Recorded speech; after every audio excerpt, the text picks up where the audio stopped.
Turn up, yeah. Yeah. Yeah. Live remix beat. Sean Vanna and Rock Hero.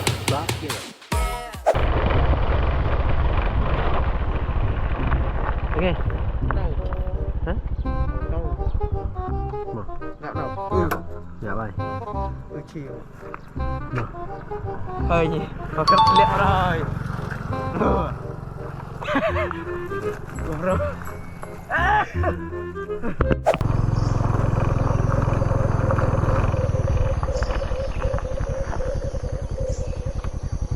Oh my god. Rồi. Mày xong rồi.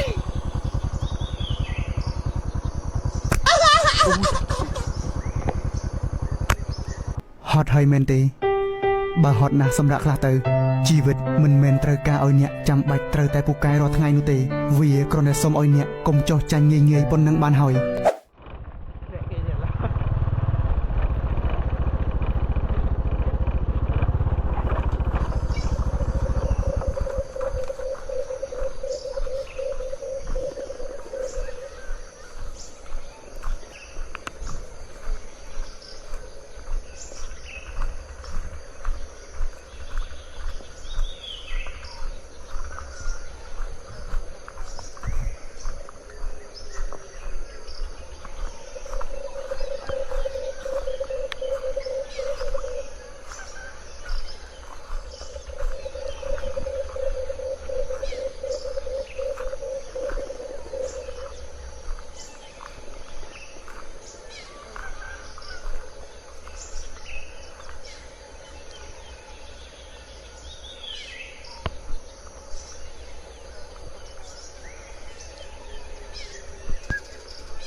Surprise, motherfucker. Ôi đâu này, ôi. Thằng cứ thưa đây chậm. Đâu.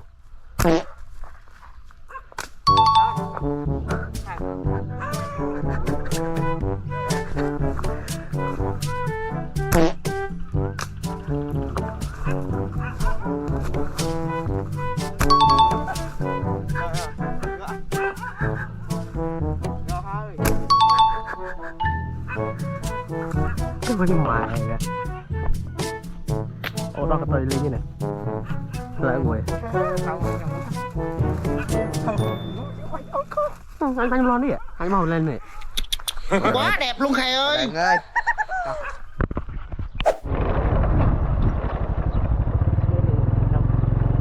Một bánh này. Lấy bánh gì? À. Nó mày. Sao rồi?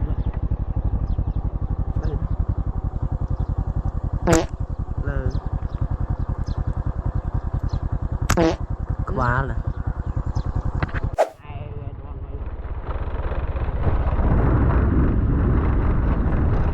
các bạn này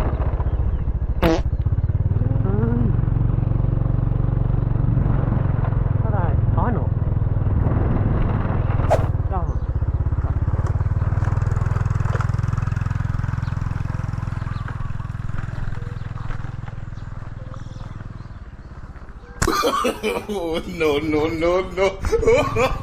No.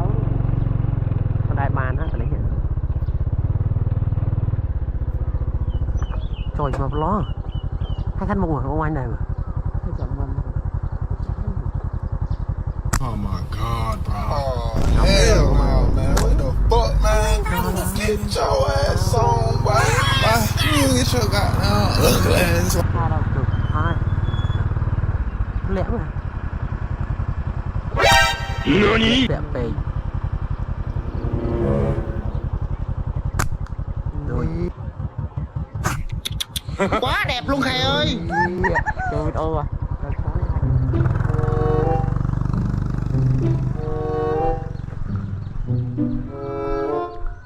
bò đẹp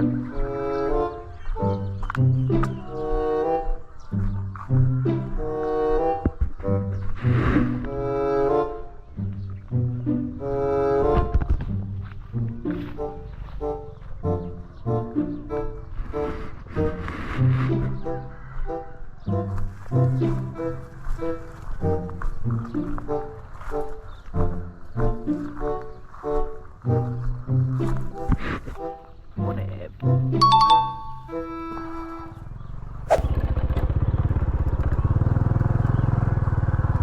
Trôi mà, trôi nè, đâu, đã vậy đó.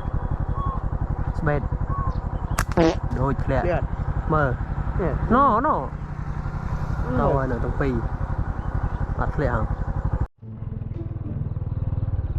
Rót mà đâu.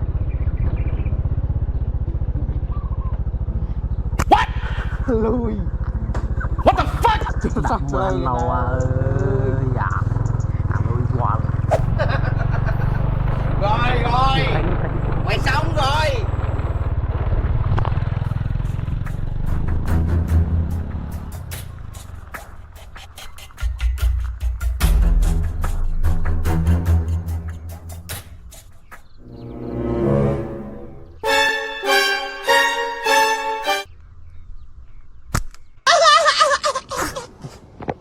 hot ហើយមែនទេបើហត់ណាស់សម្រាប់ខ្លះទៅជីវិតមិនមែនត្រូវការឲ្យអ្នកចាំបាច់ត្រូវតែពូកែរាល់ថ្ងៃនោះទេវាគ្រាន់តែសុំឲ្យអ្នកកុំចោះចាញ់ងាយប៉ុណ្ណឹងបានហើយទោះបីថ្ងៃនេះរបស់អ្នកវាអាចនឹងមិនបានល្អឥតខ្ចោះតែដរាបណាដែលបេះដូងរបស់អ្នកនៅលោតវាមានន័យថាអ្នកនៅមានឱកាសចាប់ផ្ដើមជាថ្មីនៅព្រឹកនេះអញ្ចឹងកុំចោះចាញ់ចំពោះវាងាយអី Lục chán này, chán này.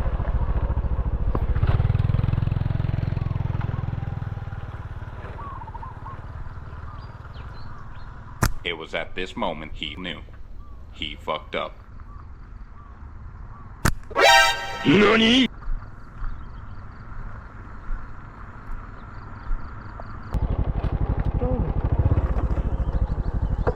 Bố ơi.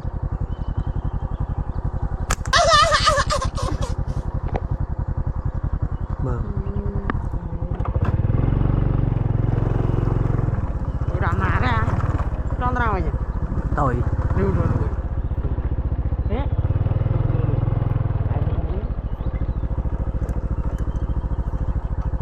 Banyak. Baby.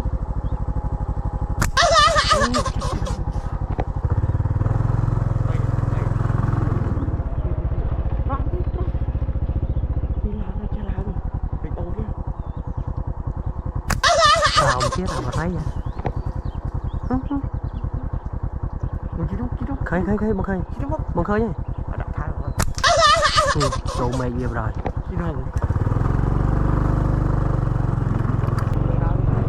Đồ khơi vậy. Anh khơi vậy ta.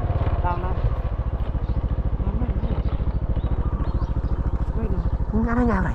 Anh quay bạn mày.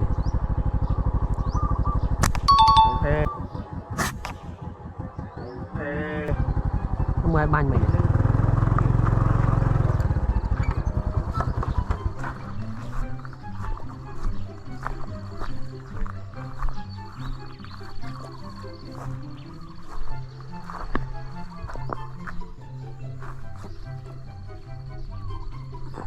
quá đẹp.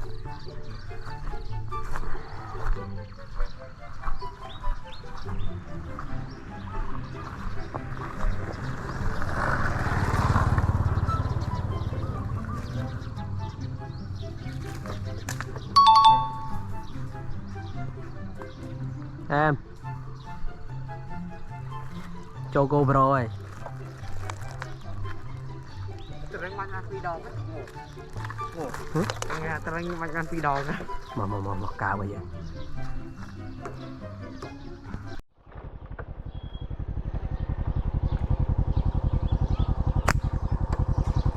thật đẹp mà thế. Oh my god, bro. Hell no, man. What the fuck, man? Get your ass on, boy. You get your goddamn ugly ass on. Quá lắm.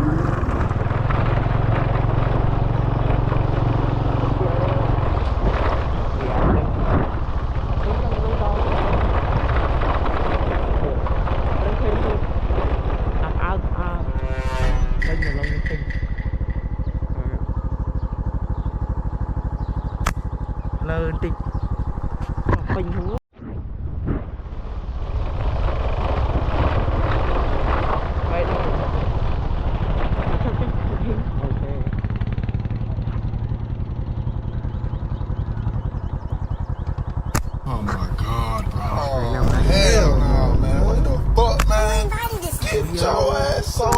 Bye. You get your god.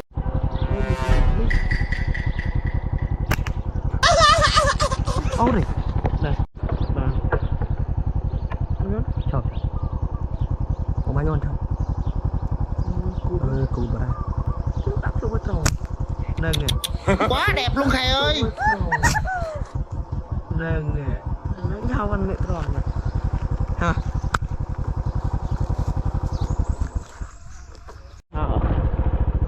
Nó vui à?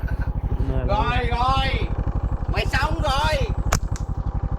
Cho mày gì? Cho mày gì?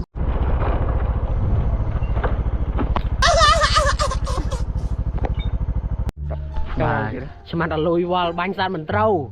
Cho anh ăn ngọt sao? Anh ngập tràn màu bị cái su màu bị ai chứ? Bà lỡ ngày ấy màu màn ấy. Bay. Màu bầm bay à? Tầm ban tay vậy. Phẹt ngập. Ê sẵn khăn mấy trong bánh kho thân bánh nữa không?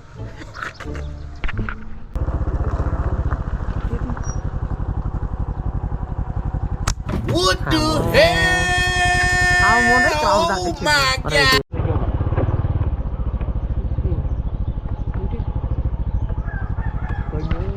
Đây đúng rồi. Ô anh cho bánh. Còn lỡ tay nè. Cung cào. Bên người thằng. Lờ. Ôi à. Ông đây lùi vào. À chưa được bánh kho. Nó có lỡ tay vậy. Nó lỡ tay đi mới làm vậy.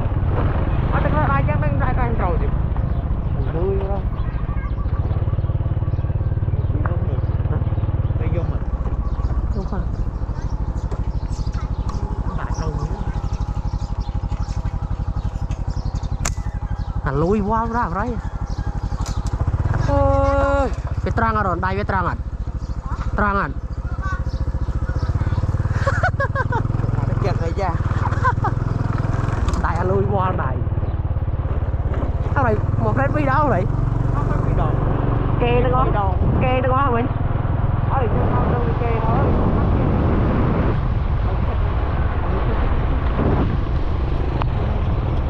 Khổ quá.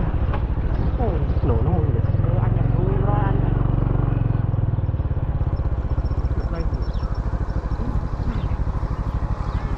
Bánh á.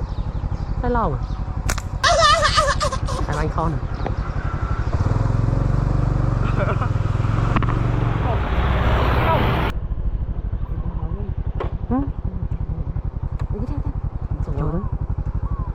Lưng phụ bồn à? Thấy mà Khánh đâu? À em đây. Quá đẹp luôn thầy ơi.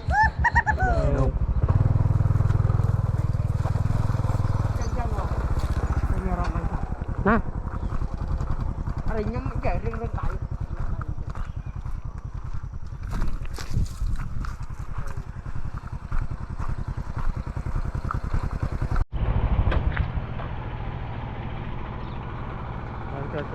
Tôi đúng không?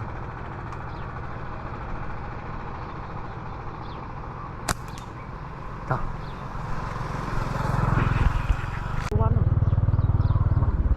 Chân tăng ấy nè, chân tăng ấy nè, tăng rồi.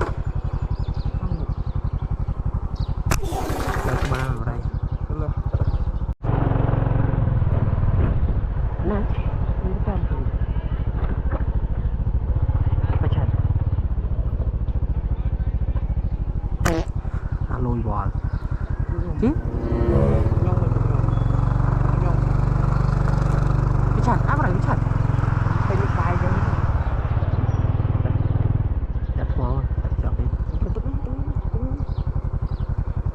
Đã chuồng chọn kia rồi vào đây. Thằng mày anh chuồng chọn kia chơi diện lại. Sao nó cô để cho viên về mình.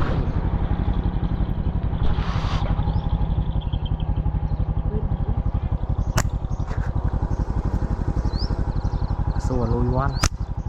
Chú tối À rồi. anh cái tôi ngon ngọt. Đèn anh cái đầu đây. It was at this moment he knew. He fucked up. Lùi. Tôi cái đồ này chả ra vào đây. Ba đấy.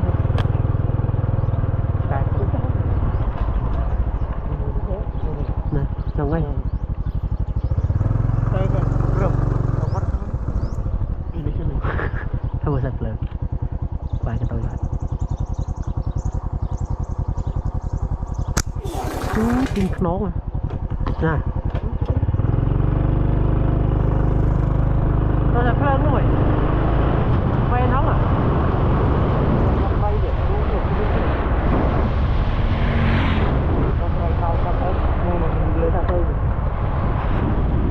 Anh mặc cài nó.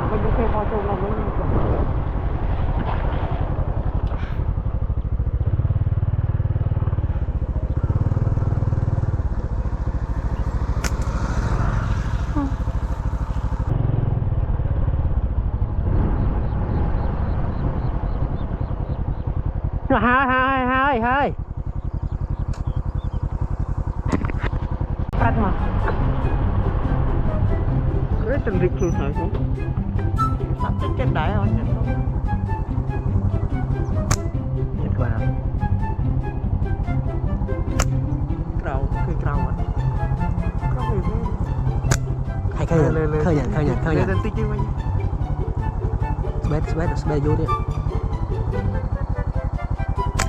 cầu điện cầu hay mấy nhỉ cầu ô nhờ đài rồi cái cầu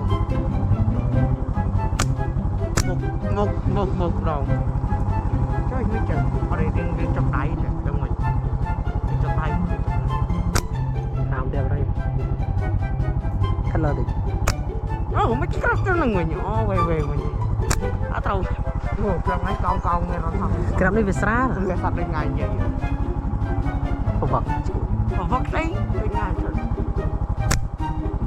ra tay họ ca lôi bò này cha sạch lên ngày gì phòng này à này lũ cái bồ này là bao nhiêu trâu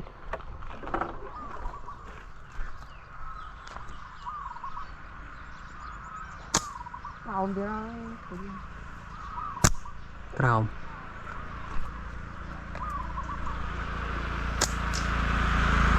trời châu có tối chứ anh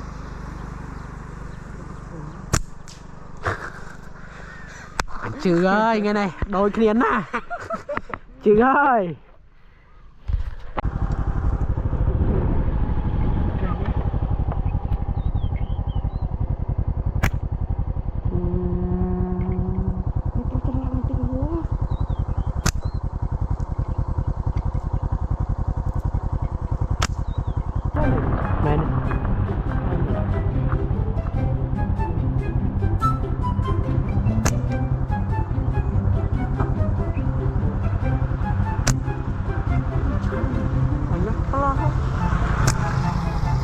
phải chẳng ai nó mình cũng bánh khóc này phải khởi ạ anh cho nó pin hết hết đó nè anh pin lớn phải lẹ na vậy lẹ na lẹ hai sai anh trời mình cũng na bay banh rồi cái đồ chung là xong lục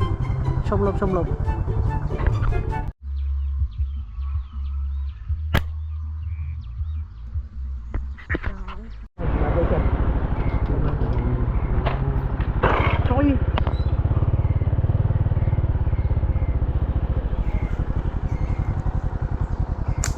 em bố đau chưa nhỉ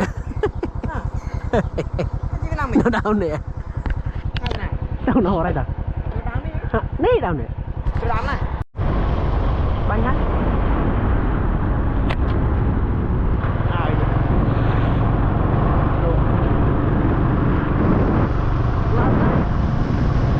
ôi này là qua hao đâu rồi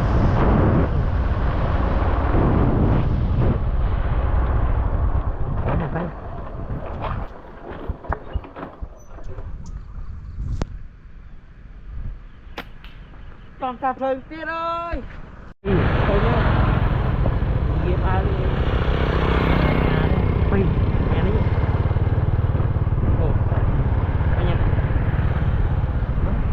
vô mua ông phẹt con đâu đó đây đâu mua chấm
Mày trời ơi. Thì có cái hát trong mình nhỉ? Đi ra ngoài giờ mua ai thường chứ ngon. Chỉ cho sọc cái gì? Hiền. Ôi trời. Được. Tao cho ăn.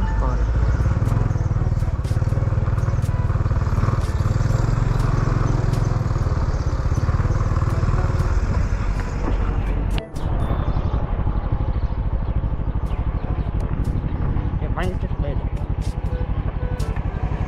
Rất trung thực. Ok. Đã lớn rồi đó. Đúng cho nó. Lần ngồng điện. Nhọc nhọc. Trên chung.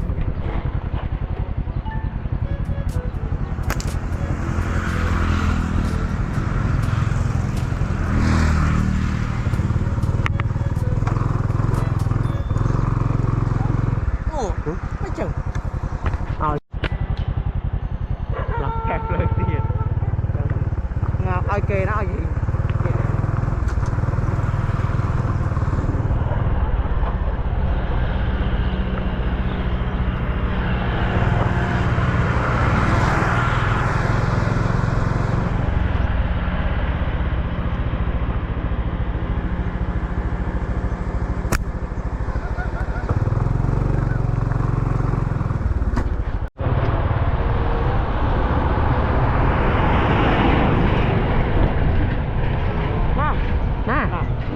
Thấy cái nữa.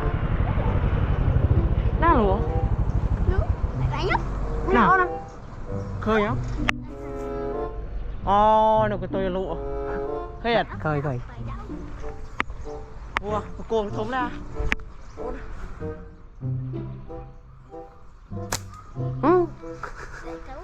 Cuồng cái thông. Mang cái mày. Đâu á? Tôi đang tới đâu này? Đi một con. Thôi. Em ăn cái chơi bia cùng này, anh nhớ là hiện tiền chụp. À, cùng mua tiền rồi. Chứ đâu. Cùng thông phải mang rồi. Sẽ mang một con mà na.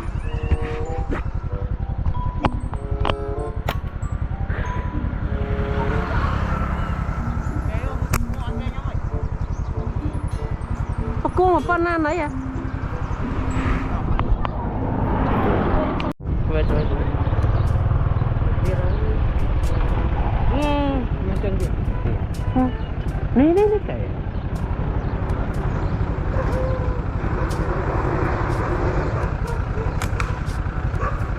Oi.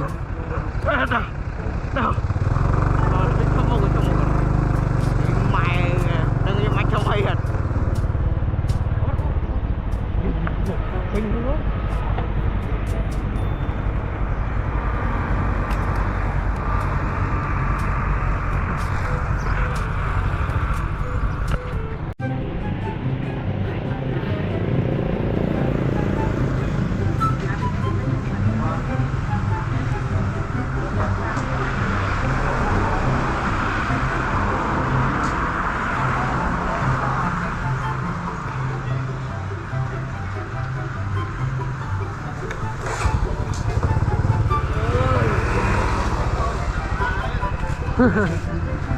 Không lá này rồi.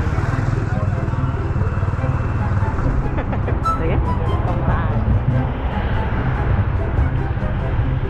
Camera chắc camera này vào rồi. Cuman cõi, lui qua đi mình được. Thì mình sẽ đi cái đai ngay đó. Không anh.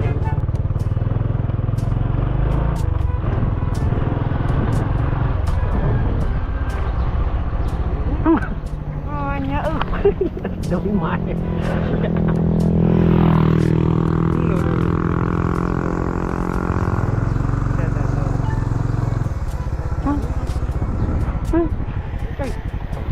Đo lắm địa.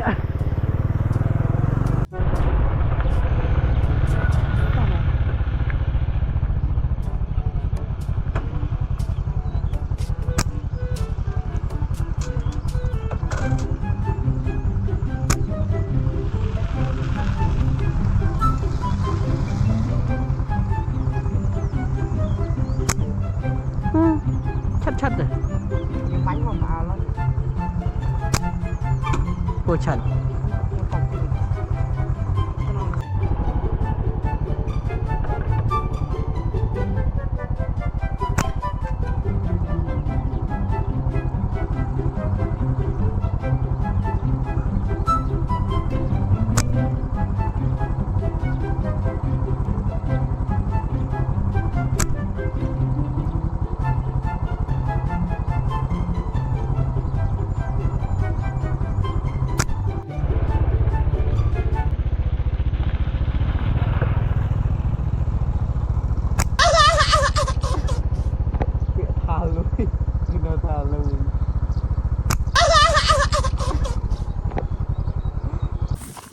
bạn GoPro Osmo là tôi sập nó trong bàn cái trang môi ủa đẹp đã do Osmo có cọ bạn châu có còi đẹp quá đẹp Trời ơi. ủa đẹp đẹp bà này là tập phong này bây giờ chậm Kho trong rùi. Trong ngồi bên đầu kho. Ê, ná là cua chứ cực nữa.